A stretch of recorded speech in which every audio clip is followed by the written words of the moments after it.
आपने बहुत सारे वक्ताओं को सुना, मैंने नहीं सुना क्या उन्होंने रखा। और हर बहस के पहले मेरी एक लाइन होती है कि मैं किसी एक संस्था या दो संस्था या किसी संस्था का से रिलेटेड नहीं हूँ। मेरी सिर्फ एक संस्था है, वो है नेशनल लॉ यूनिवर्सिटी, और मेरा काम है कानून पढ़ाना और कानून के बारे में कानूनी रूप से जानकारी देना, ना किसी का प्रचार करना। और इसी संदर्भ में अपनी बात रखूंगा, क्योंकि मेरे लिए सुविधा हो जाता है कि मैं किसी को भी आलोचना कर सकता हूँ एक आध्यात्मिक दृष्टि से। ठीक है, तो मेरे विचार से मुझे नहीं लगता है मुझे इसके बैकग्राउंड में जाना चाहिए। आपको अब तक के बहस में जानकारी हो गई होगी, मैं समझता हूँ, कि ये जो कानून है वो कैसे आया। अगर किसी को लगता है कि थोड़ा मैं अपने हिसाब से दूं तो मुझे बताइए, मैं वापस जाऊं, क्योंकि दोबारा मैं नहीं जाना चाहता। अगर जी, क्योंकि इसके इतिहास में ही जो वर्तमान भ्रम है उसके उत्तर है, इसीलिए हमें थोड़ा जानना जरूरी है। तो साथियों, जैसा कि हम जानते हैं कि यह जो कानून है पंचायत उपबंध अनुसूचित क्षेत्रों पर विस्तार अधिनियम 1996, ये जो कानून है बहुत ही स्पेसिफिक कानून है, बहुत ही विशिष्ट कानून है। क्योंकि आप इसको अंग्रेजी में अगर आप देखें, कहता है the provisions of the panchayat with in bracket extension to the schedule areas act 1996। तो हर एक जो वर्ड है कानून की भाषा में, इसको हम लोग बोलते हैं लिटरल इंटरप्रिटेशन, डिक्शनरी मीनिंग। मैं उधर नहीं जाना चाहूंगा। तो अगर हम कहीं भी प्रीफिक्स कर, कानून में हर एक चीज का वजन है, ए लगा है तो क्यों लगा है, द लगा है तो क्यों लगा है। तो हम द डेफिनेट नाउन है, प्रॉपर नाउन है और डेफिनेट है, तो इसके प्रोविजंस होंगे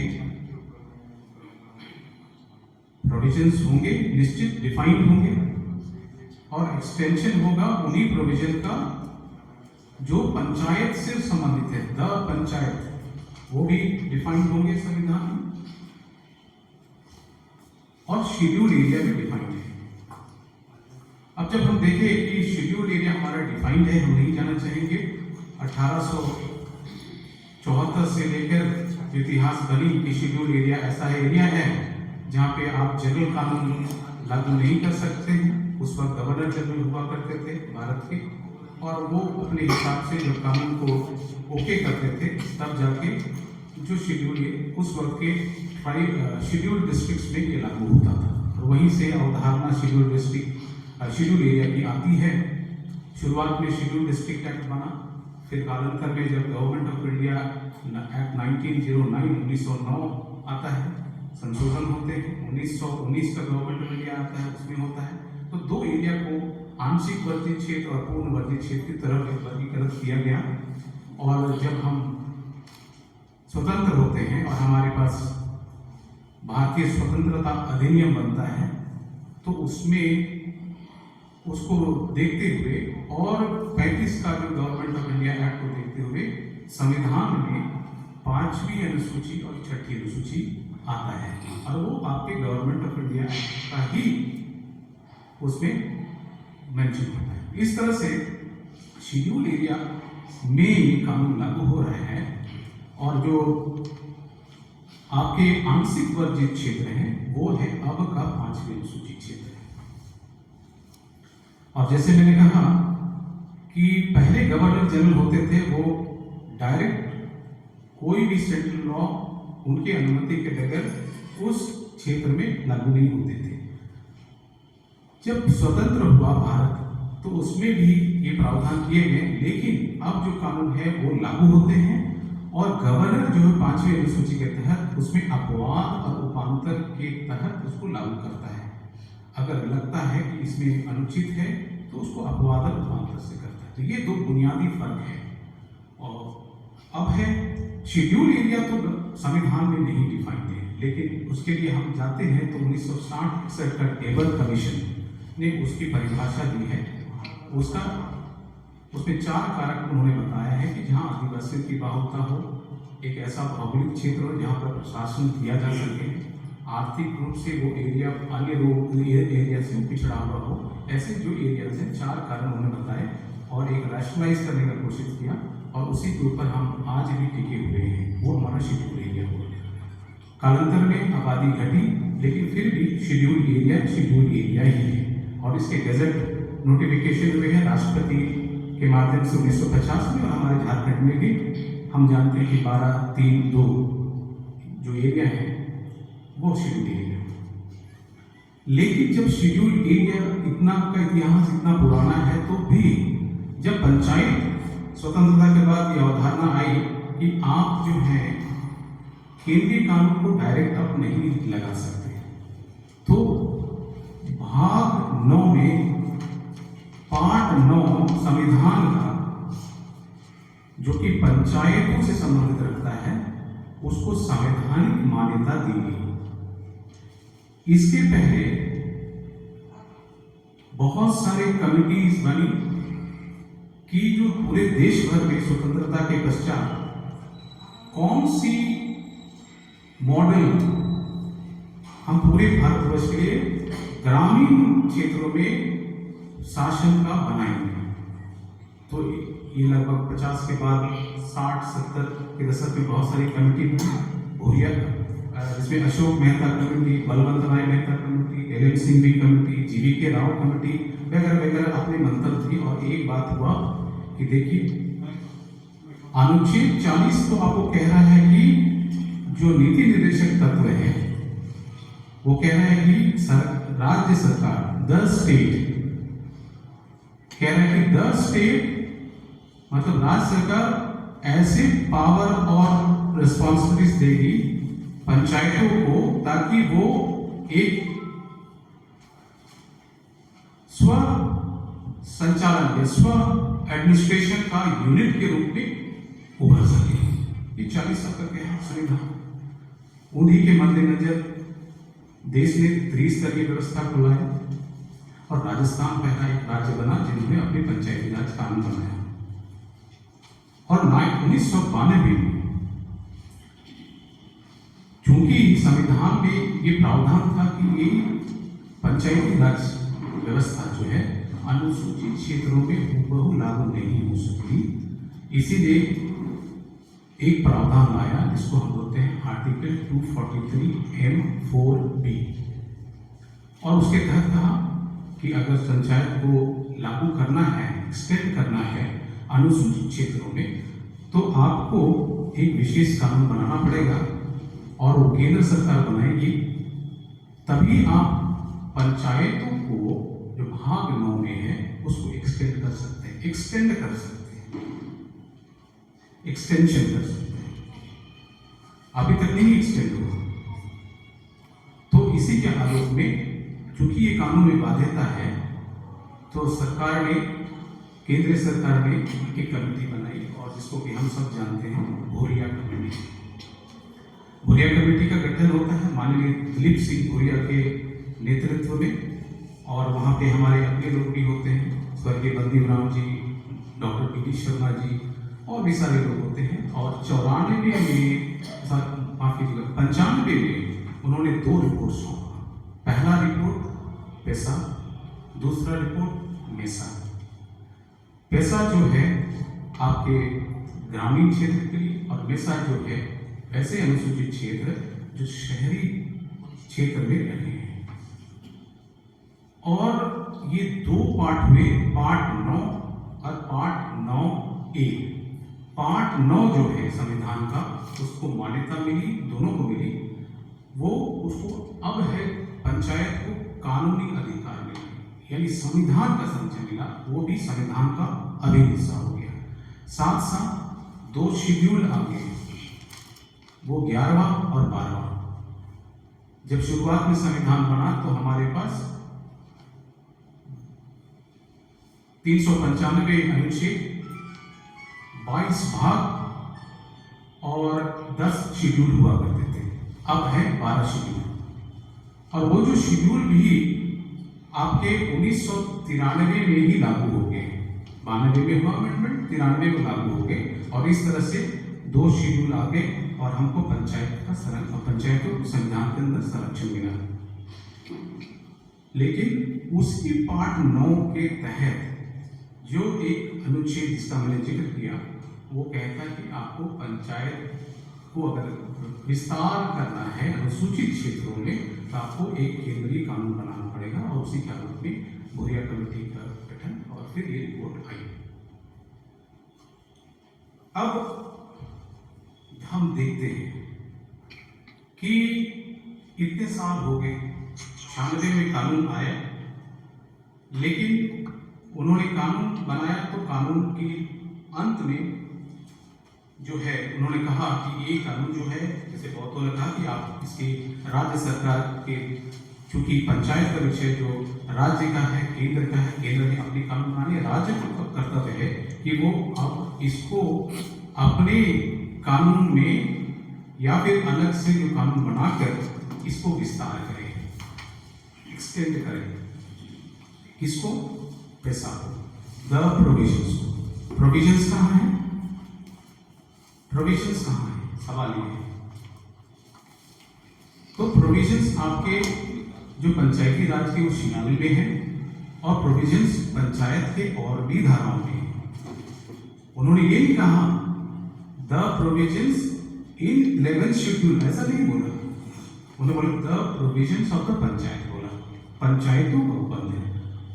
और उसके साथ साथ 243 जी आप देखेंगे, 243 जी उसमें लिखा है कि राज्य सरकार आर्थिक सामाजिक विकास के लिए समय समय पर पंचायतों को अधिकार दे सकती है कि आप कानून बनाएं।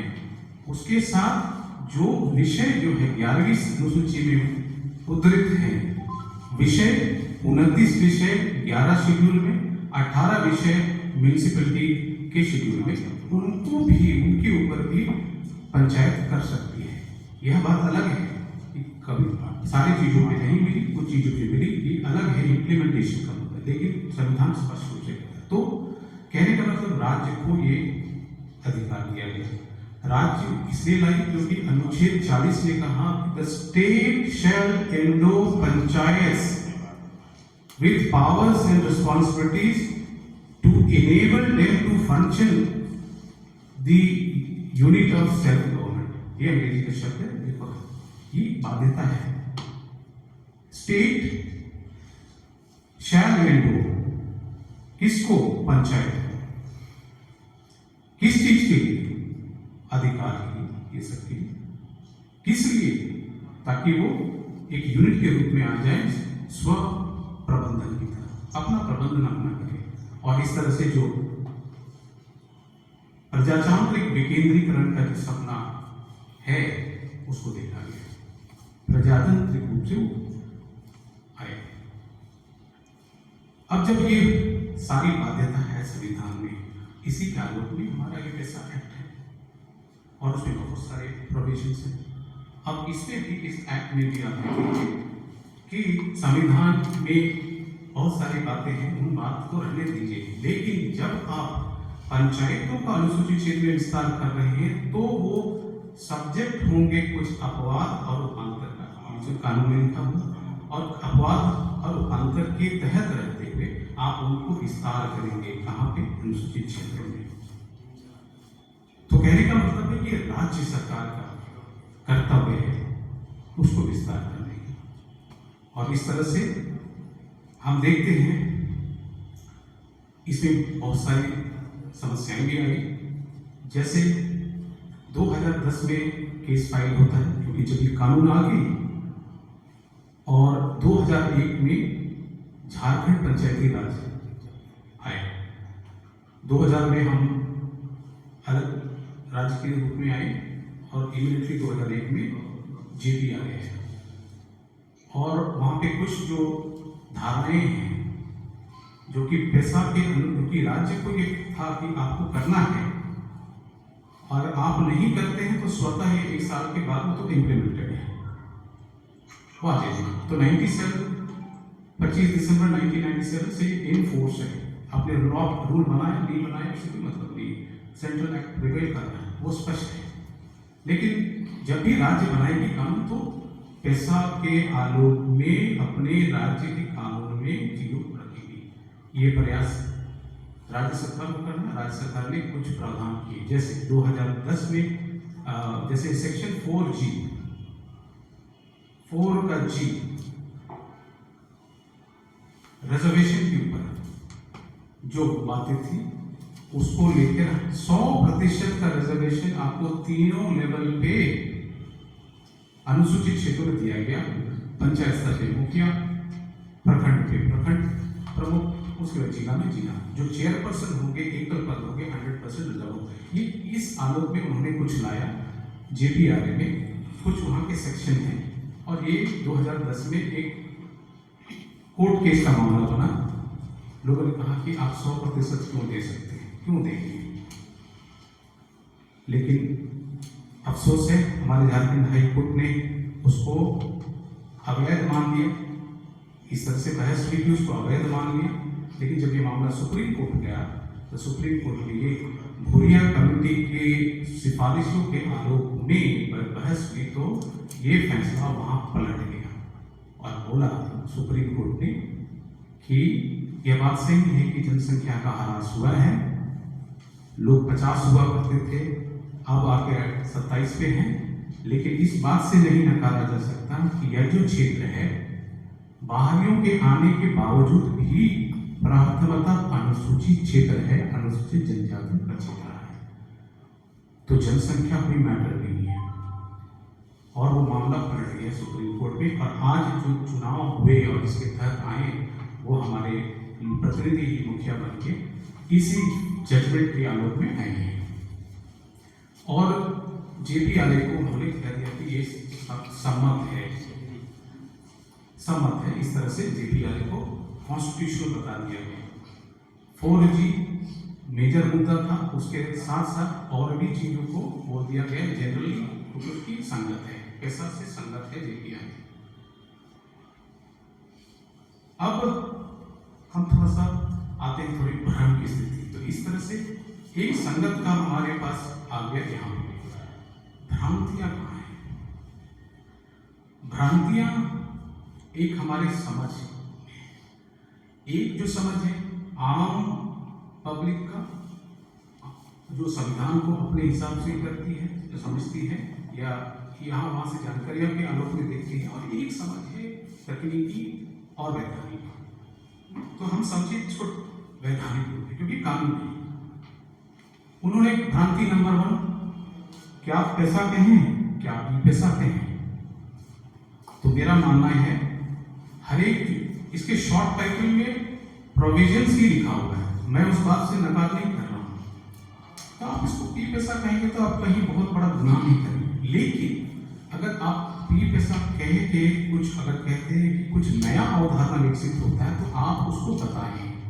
अगर नहीं कोई अवधारणा विकसित होती है उसको ना बताएं। और अगर पी पैसा कह के भी प्रोविजंस होता है और पैसा कह के भी प्रोविजंस होता है तो बातें बराबर है। ईमान कानून में कोई मूलभूत चेंज नहीं है, नाम से कोई उसमें चेंज नहीं है।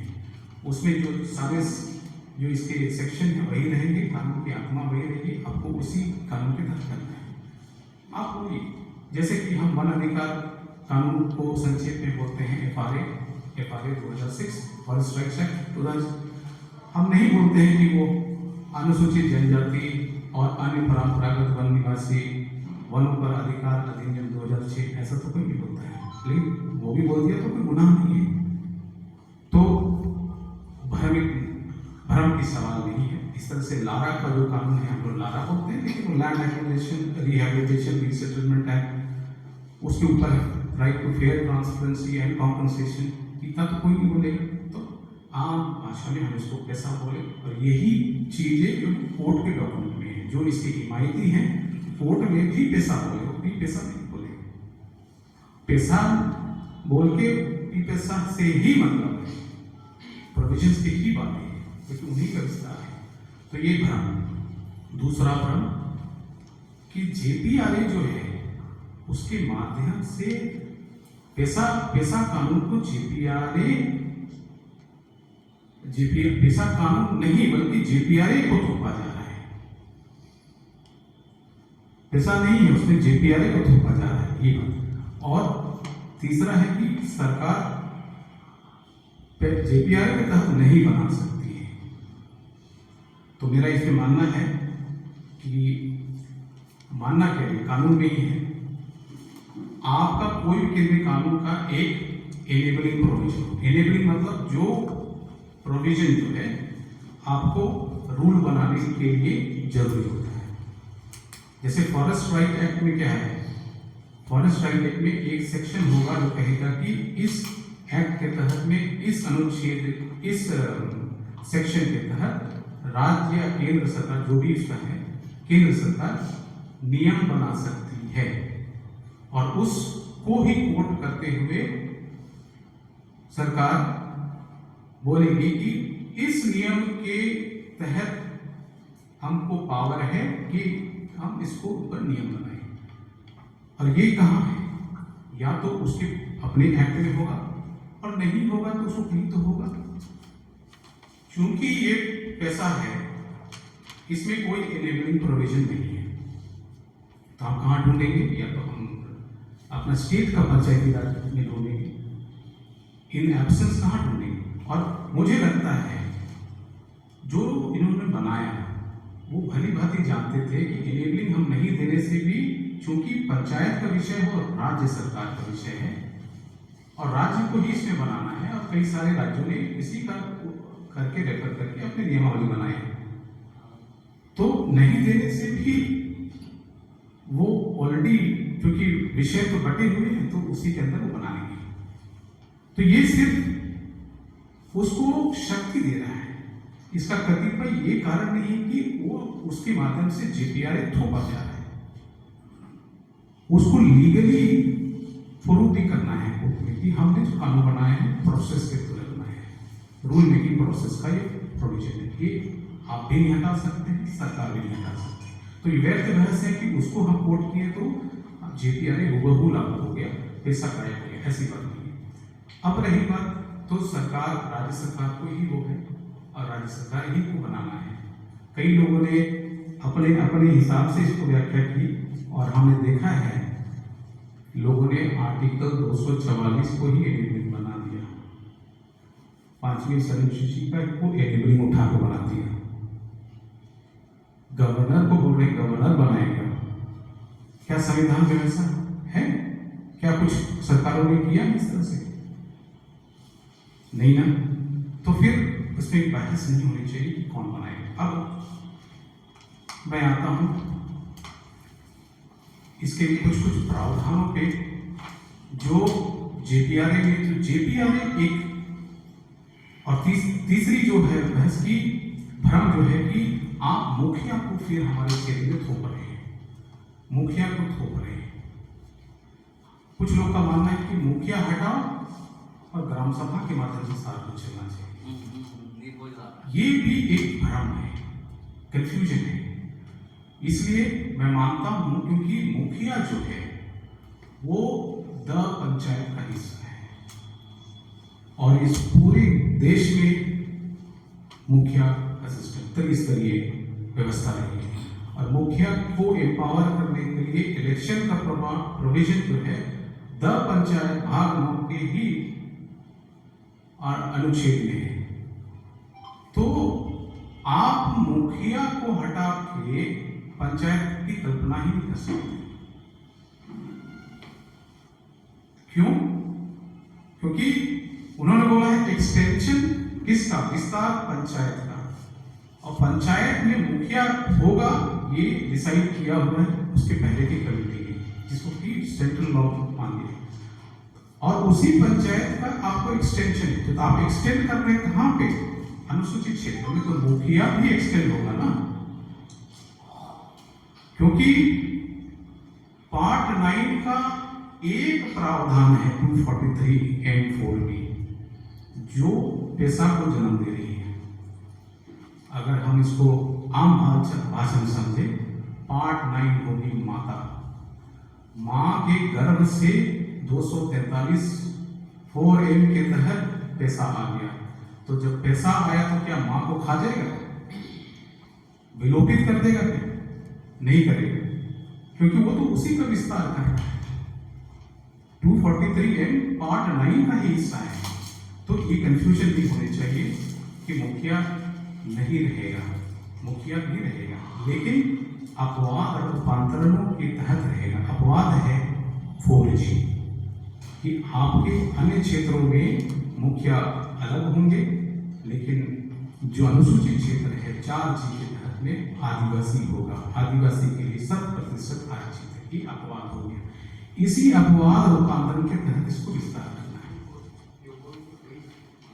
इसी अपवाद और रूपांतरण के तहत और भी सारे प्रावधान हैं जिनको विस्तार करना है, खत्म नहीं करना है कि वो पंचायत को। तो आज विस्तार करने की श्रेणी में हम सभी जानते हैं कि अनुसूचित क्षेत्रों में अपनी परंपरा, अपनी रूढ़ी व्यवस्था, अपनी मान्यताओं के हिसाब से उनको संचालन करने का राइट दिया है, पैसा कहते हैं। तो ग्राम सभा का महत्व बहुत ज्यादा था और ग्राम सभा का स्थान वहां पे है। और अनुसूचित क्षेत्रों में ग्राम सभा का प्रधान कौन होगा, ये अलग अलग अनुसूचित जनजातियों का पारंपरिक अगुवा उसके अध्यक्षता करेंगे, मुखिया नहीं करेगा। मुखिया has got nothing to do, मुखिया नहीं करेगा, आपके पारंपरिक अगुवा करेंगे, क्योंकि तो ये व्यवस्था आपके हिसाब से, आपके रूढ़ी व्यवस्था के हिसाब से चलेगी। विवादों का निपटारा भी आपके ही लोग ग्राम सभा से जो ऊंचे स्तर पे अपने अपने पारंपरिक व्यवस्था में जो है वो हिसाब से करेंगे। उसका प्रावधान किया है। अभी के जो नियमावली जो है उसमें बातें आई कि अपील कर दिया। तो राज्य सरकार पेशा के आलोक में यह जो या तो चूंकि नियमावली अनुपस्थित था, हमारे पास JPRA 2001 में आया लेकिन नियमावली नहीं था, इसलिए राज्य सरकारों ने कुछ को वहां डाला। और अब जब बात आ रही है नियमावली बनाने का, तो स्पष्ट रूप से आपको एक नियमावली बनानी है जो पेशा के अनुरूप में होनी है। और ऐसा भी है कि JPRA जब बना तो उसमें कुछ बातें जो थी पेशा में जो थी उसको नहीं इंक्लूड किया गया था। एक खामियां जरूर थी, उसको कालांतर में हटाया गया, उसमें डाला गया। जैसे कि लघु वन उत्पाद में मालिकाना हक किसको दिया जाएगा, पैसा कहता है कि ग्राम सभा। वो चीज 2007 में उन्होंने अपने पंचायत व्यवस्था में डाला। कुछ चीजें जो थी जैसे मान्यताओं से संबंधित थी उनको तो रखा, लेकिन जहां पर जमीन अधिग्रहण, जहाँ पे लघु खनिज, जहाँ पे लघु जल संसाधन, जहाँ पे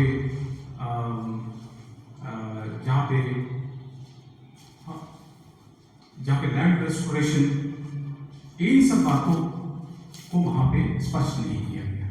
तो खामियां थी।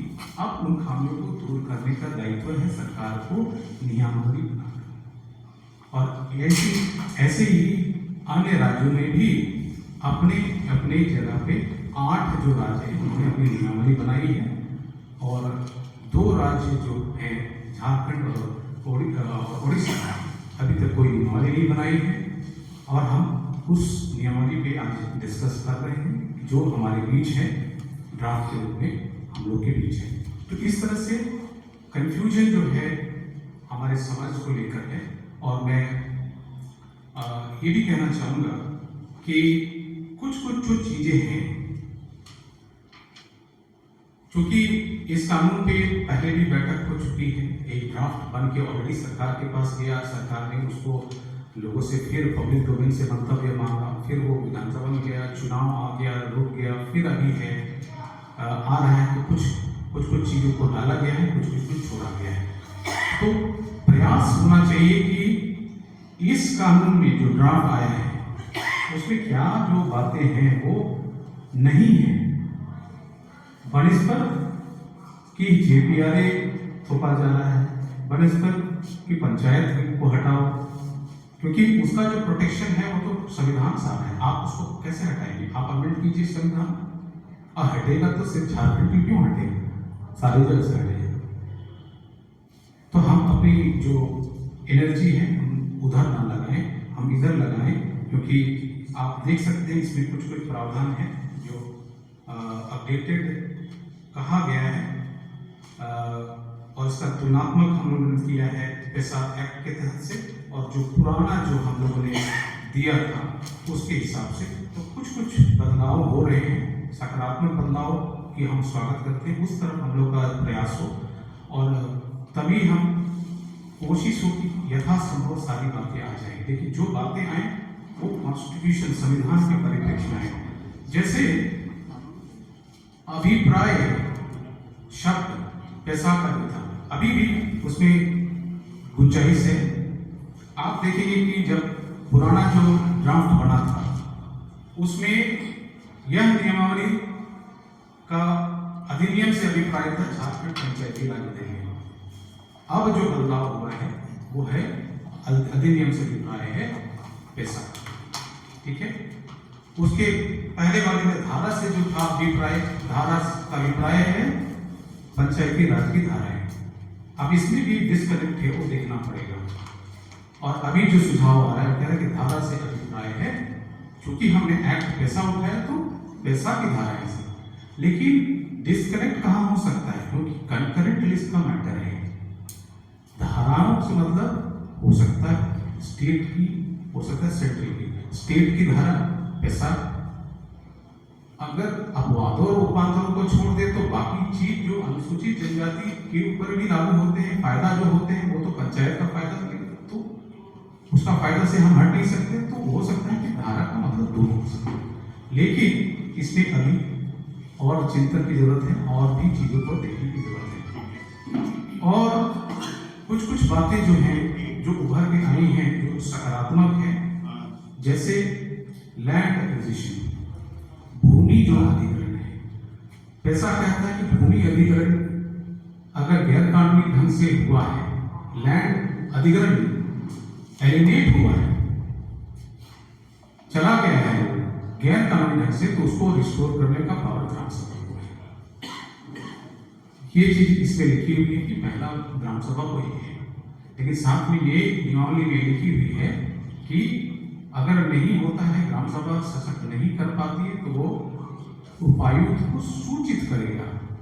ये नहीं कि उपायुक्त को दे देगा कि आप इसका फैसला करें, सूचित करेगा कि भाई हमसे नहीं हुआ, आपको हम सूचना कर रहे हैं। उसमें हो सकता है और बहस की जरूरत है, क्योंकि हर एक जो लैंड होगा कोई सीरियस मैटर होगा, टाइम लेगा, कोई कम सीरियस होगा, कम टाइम लेगा। तो क्या उसको समय में बांध दे, नहीं बांधे, ये विचार का भी मैं सोच सकता हूँ। लेकिन पहले जो था, अब जो लैंड एक्विजिशन हो रहा है उसमें एक सुधार की गुंजाइश हो सकती है कि उन्होंने लिखा है कि राज्य का जो लैंड एक्विजिशन पॉलिसी है 2015 का, उसके तहत होगा। और वो जो कानून है उसका जो पेरेंट कानून है वो लारा है। लारा के तहत वो कहता है कि कंसेंट होगा, और इन्होंने ड्राफ्ट में किया है साराह। तो यहाँ पे डिस्कनेक्ट है, यहाँ पे सुधार की गुंजाइश है, क्योंकि एक और आपके जो पैसा एक्ट में भी कहता है कंसेंट, सहमति, और ड्राफ्ट कह रहा है सलाह। तो ये सब कुछ जो पॉइंट है उस पर हम लोग कर सकते हैं, चर्चा कर सकते हैं, लेकिन ये कहना गलत होगा कि ये बिल्कुल ही इसको खारिज कर दे, क्योंकि बहुत सारी जो बातें हैं यथासंभव उसको लाया गया है। इसमें हो सकता है इसमें कमी बेसी है, जहाँ जहाँ कमी लग रही है उसको चिन्हित करके हम लोग इसको देने का प्रयास करेंगे सरकार को। लेकिन हम ये नहीं कह सकते हैं कि सरकार को कानून बनाने का कोई हक नहीं है, मुखिया को खत्म कर दो और सारी शक्तियां ग्राम सभा को दे दो। ग्राम सभा की शक्तियां ग्राम स्तर तक है। उसमें पैसा में भी एक बात लिखा गया है, ग्राम सभा या पंचायत के समुचित स्तर पे। ग्राम सभा तो पूछते हैं लेकिन एप्रोप्रिएट लेवल को नहीं जानते हैं। जैसे अभी जो लॉ में नियम में बताया है कि L1 जो माइनिंग का लीज होगा वो आप ग्राम सभा लेगा, लेकिन कुछ माइनिंग के लीज ऐसे हैं जिसमें ग्राम सभा स्किल्ड नहीं है, तो कैसे मिल जाएगा? कैपिटल इंटेंसिव है, नॉलेज की जरूरत है और बड़ा क्षेत्र है, तो कैसे कर पाएगा? इस तरह से वो किया गया है, लेकिन जो ग्राम सभा जिसमें कर सकती है उसको किया गया है। और ये भी इसमें है कि जो अगर हमने पावर दे दिया, मान लीजिए दे दिया, अभी मुखिया का पावर फाइनेंशियल पावर है, ग्राम सभा को तो कालांतर में दिया जा सकता है, ऐसा नहीं कि नहीं दिया जा सकता है, क्योंकि क्या देना है वो तो राज्य सरकार के क्षेत्र में है। अगर हम पावर देते हैं बिना जिम्मेवारी की तो हमारे लिए एक तरह से बहुत सारे सवाल खड़े हो सकते हैं। तो इस तरफ भी हमको देखना है, एक बैलेंस्ड व्यू की तरफ देखना है कि हम कितना पावर दे सकते हैं ताकि उसमें खिचपिच ना हो।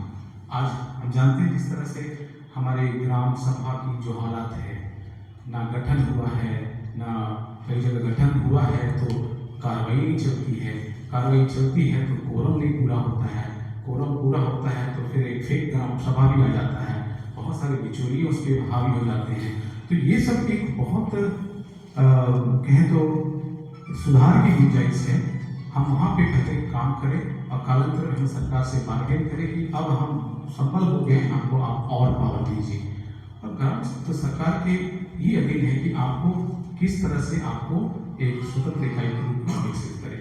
लास्ट में मैं एक और भ्रम के ऊपर बोलूँगा, वो है जिसके ऊपर बहुत कम चर्चा हुई है, चर्चा होनी चाहिए, वो है कोर्ट जजमेंट्स के ऊपर।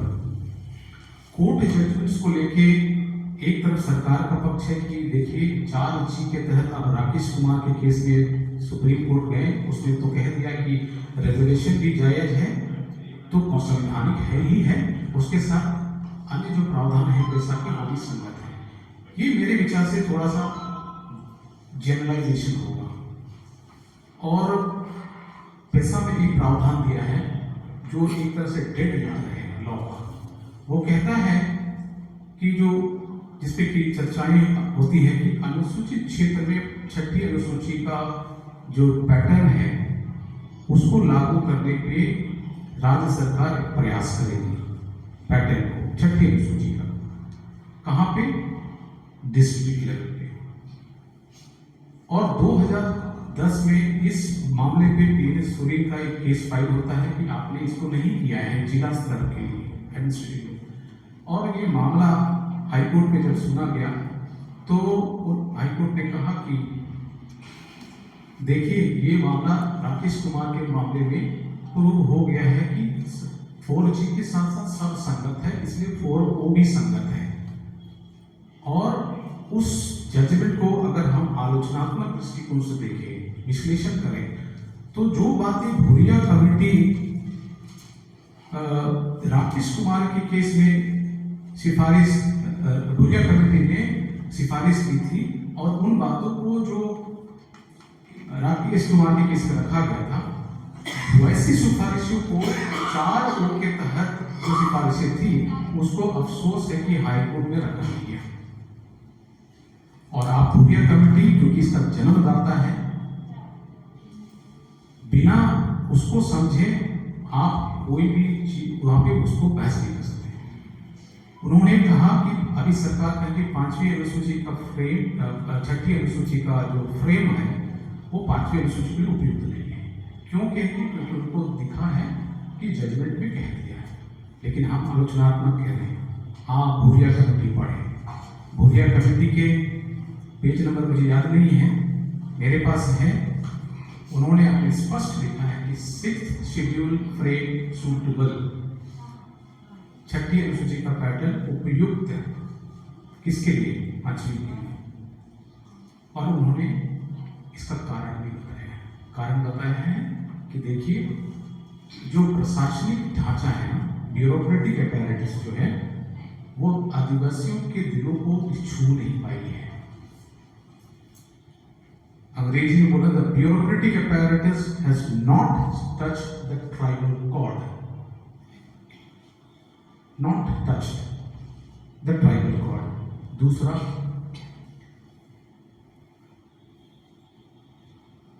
उन्होंने कहा कि छठी अनुसूचित क्षेत्र में हालांकि बहुत सारी छठी अनुसूचित में जो पैटर्न है, हालांकि उसमें बहुत सारी कमियां हैं, हम उससे किनारा नहीं करते, हम उसको दरकिनार नहीं करते, लेकिन छठी अनुसूची के पैटर्न होने पे बहुत सारी उपयोगिता भी है। और जब हम कुछ मॉडल बनाए 5वीं अनुसूची में, तो हम उन उपयोगिताओं को भी नजरअंदाज न करें। The framers should not detract from the utility of the sixth schedule pattern, ये बोला है। और इसीलिए उन्होंने कहा,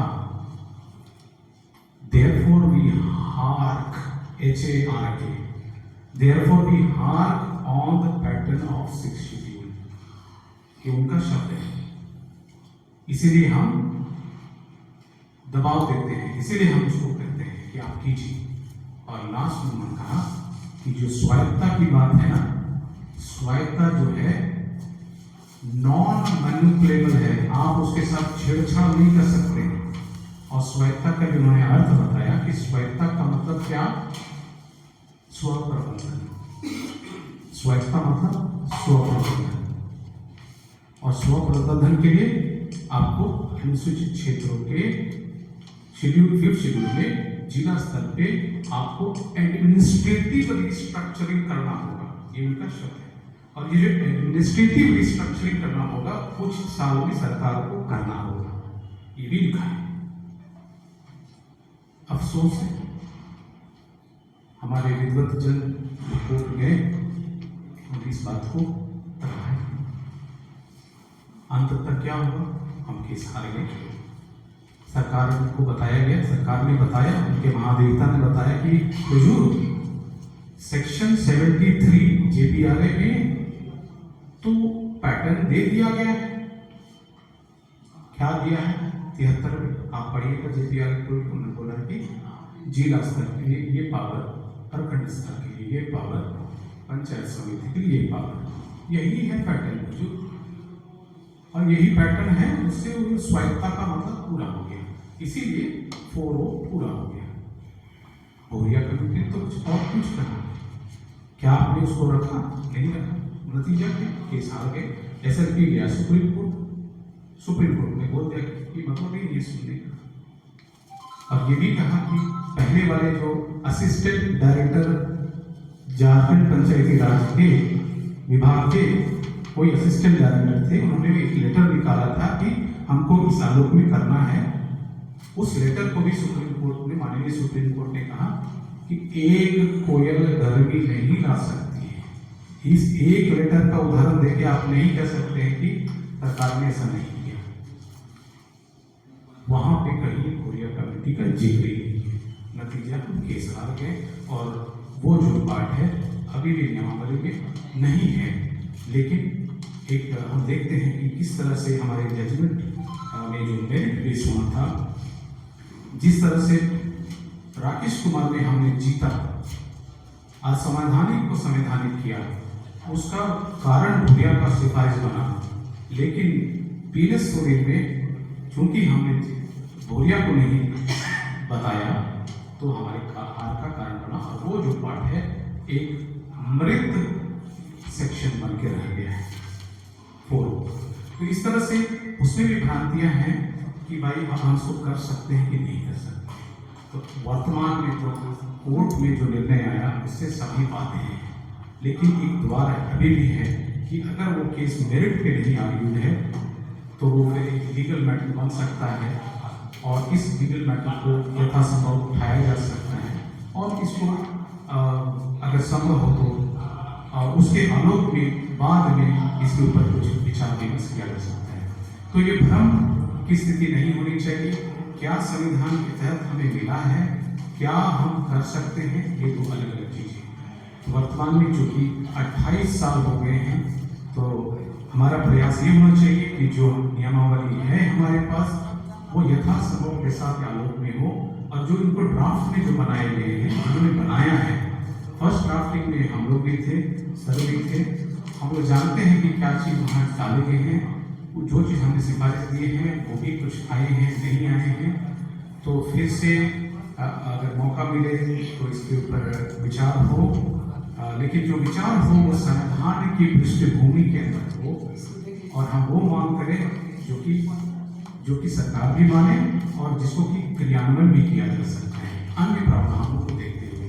तो इस तरह से मुझे लगता है तभी हम इसको हम ला पाएंगे, और देर नहीं होनी चाहिए, क्योंकि काफ़ी देर हो चुका है, एक पीढ़ी लगभग गुजर चुका है, और एक नई चैलेंज जो होगी उसके लिए भी हमको इस कानून के आने के बाद तैयार रहना पड़ेगा।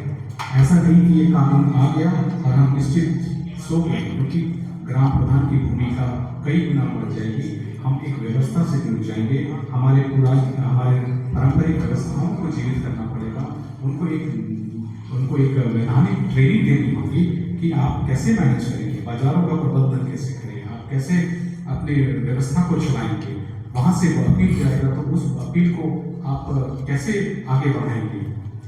इन सब चीज़ों पे एक बहुत बड़ा जिम्मेवारी है इस कानून के माध्यम से आने वाला है। पावर विदाउट रिस्पॉन्सिबिलिटी, सत्ता बिना जिम्मेवारी के अराजकता फैलेगी। तो अगर हम पावर की मांग कर रहे हैं तो हम जिम्मेवारी भी लें, और चूंकि आदिवासी क्षेत्र से डायरेक्ट संबंधित है तो हम सभी अभी और आने वाली पीढ़ी इसके साक्ष्य होंगे, और हम सभी को अपना कमर कसना पड़ेगा, क्योंकि नई कानून नई जिम्मेवारियों के साथ आ रहे हैं, और जो वर्तमान में जो असंगतियां हैं, विसंगतियां हैं, उसको भर सक हम लोग उसको दूर करें, और एक जो कानून है उसको आने दें। और जैसे कि हाईकोर्ट ने कहा कि आप इसको लाइए और इसमें सुधार की गुंजाइश होगी। वो कानून का स्वतः एक प्रक्रिया है, वो कानून समाज में जाएगा, समाज से कुछ फीडबैक कानून के पास आएगा, वो प्रोसेस चलता रहेगा। लेकिन ये बात नहीं कि हम जो भी दिया जा रहा है उसको आंख मूंद के ले लें, लेकिन आंख खोल के उस पर जरूर सुधार करें और उसको समझाने की दृष्टिकोण से उसको लेकर हम इसको लागू करवाएं। इतना ही सोचकर कहकर मैं सबको धन्यवाद देता हूँ। अपना बड़ी पेशेंस के साथ सुना, बहुत बहुत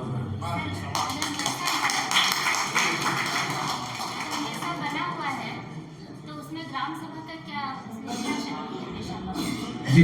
मैसा तो बना नहीं है, मैसा तो एक रिकमेंडेशन था, एक रिपोर्ट था कि आना था, उन्होंने 2 रिपोर्ट दिए थे, तो मैसा था municipal provisions of the municipalities extension to schedule areas act नहीं बना, उसका एक रिकमेंडेशन है कि आपको भाग 9A के आर्टिकल 243ZC के तहत में जिस तरह से आपने पार्लियामेंट में मैसा एक्ट बनाया, उसी तरह से एक कमेटी बना के आपको मैसा एक्ट बनाना था। अफसोस है कि वो 2001 में डिस्कशन में आया हाउस में, माननीय शरद यादव जी हुआ करते थे। आप देखेंगे कि 2011 के बाद उसकी कोई चर्चा नहीं हुई, तो अब तक भी उसकी कोई चर्चा नहीं है, अभी वो कानून नहीं बना है और उसमें कोई डिस्कशन भी नहीं। हाँ, तो इलेक्शन जो इसी बात को लेके उसको कहा जाता है कि जो पंचायत जो अनुसूचित जो म्यूनिसिपैलिटी है अनुसूचित क्षेत्र में, ग्राम शहरी क्षेत्र में वो अवैध है, और वो बहुत तक सही भी है।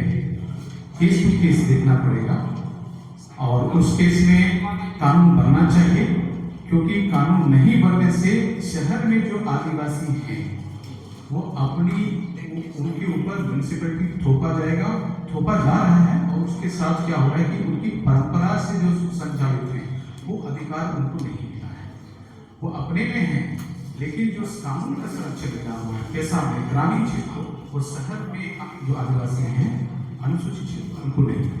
तो राज्य सरकार को नियमावली बना के नगर निगम चुनाव कराने का अधिकार है क्या? अगर उससे 2 चीज,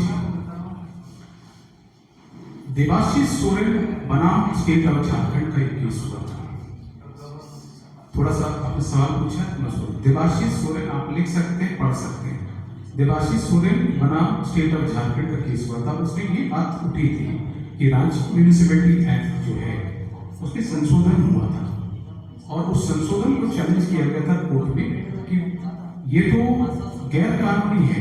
रांची म्यूनिसिपल एक्ट जो है, क्योंकि इसके ऊपर कोई कानून नहीं बना है, इसीलिए ये गैर कानूनी है। उसमें चैलेंज तो किया गया था, लेकिन संविधान में एक आर्टिकल और है 243 ZF, ZC के तहत में बनना है, नहीं बना। अब है म्यूनिसिपैलिटी रांची में लागू हुआ, उसमें अमेंडमेंट हुआ तो चैलेंज हुआ कि क्योंकि केंद्र ने नहीं बनाया इसलिए ये अवैध है अमेंडमेंट। कोर्ट ने कहा ZC के अंदर में क्या कहता है, ZC में कहता है कि जो 73वें संशोधन के पहले से चले आ रहे हैं जो कानून है ना, ZC के तहत वो कंटिन्यू रहेगी। उसको बोलते हैं कॉन्टिन्यूएंस ऑफ एग्जिस्टिंग पंचायत, वो ZF का है। तो और उसी आलोक में जहाँ रांची म्यूनिसिपल, झारखंड म्यूनिसिपल जो यहाँ पे रांची म्यूनिसिपैलिटी एक्ट को चैलेंज किया, उन्होंने कहा कि रांची म्यूनिसिपल जो एक्ट है वो बिहार म्यूनिसिपैलिटी एक्ट का अडॉप्ट किया है। बिहार म्यूनिसिपैलिटी एक्ट 1922 वो स्वतंत्रता के पहले भी है और 73वां संशोधन के भी पहले है, तो वो ZF की तरह प्रोटेक्ट हो गया ZF। कॉन्टिन्यूएंस बोला ना, कॉन्टिन्यूएंस ऑफ एग्जिस्टिंग पंचायत, मतलब वो पंचायत जो म्यूनिसिपैलिटी है, सॉरी पंचायत म्यूनिसिपैलिटी है वो ZF के तरह प्रोटेक्ट हो गया क्योंकि 73वां संशोधन के पहले आया है। लेकिन उसमें कहा कि गवर्नर को ये पावर है 5वीं अनुसूची में कि राज्य और केंद्र कानून को बदल सकती है, मॉडिफाई कर सकती है अगर वह 5वीं अनुसूची के 6 क्षेत्र से असंगत होगा। और उन्होंने स्पेसिफिक मेंशन किया कि आप गवर्नर काउंसिल के पास जाइए।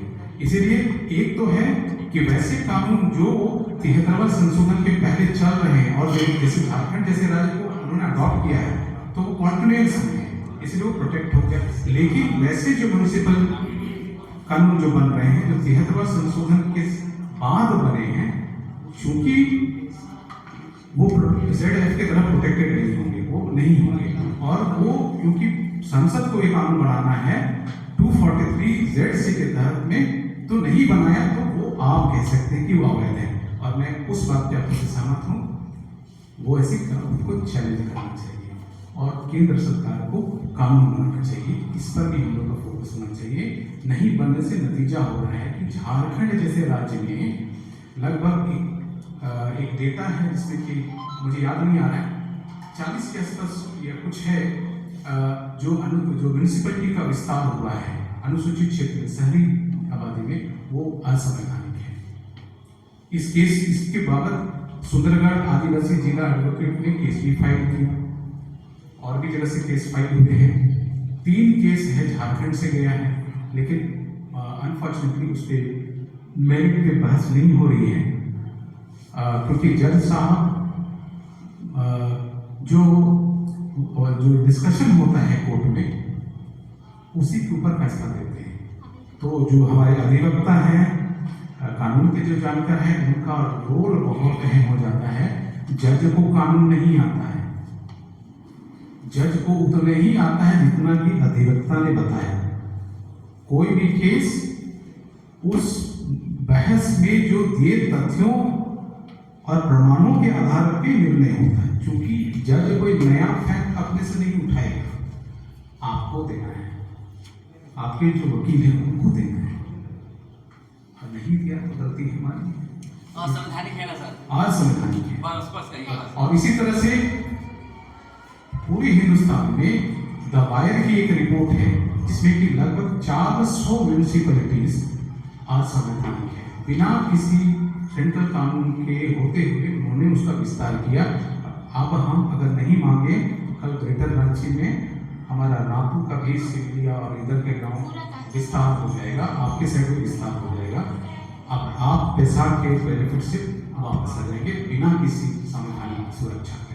तो वहाँ पे हमको काम करने की भी जरूरत है। मतलब मेसा में ग्राम सभा को कोई पावर नहीं, मेसा में म्यूनिसिपैलिटीज के क्षेत्र है। तो पार्ट 9A का पार्ट है वो। उसमें ग्राम सभा ग्राम सभा का नहीं, ग्राम सभा तो गांव की इसलिए होती नहीं, तो है। ग्राम सभा उसमें काम नहीं करेगी, उसमें पावर नहीं रहेगा ग्राम नहीं, वो तो शहर के लिए अलग व्यवस्था करना है, अलग कानून बनेगा, अलग कानून। फिर नियमावली बनेगा। हाँ, उसके लिए अलग नियमावली बनेगा। संविधान पार्ट 9 का 243 ZC और ZF दो पढ़ेगा। चलिए पैसा मत करिए, पैसा बंद करिए। जैसा तो जाने का इच्छा है। वो एक अलग बहस होगा, हमें उसकी भी करना चाहिए।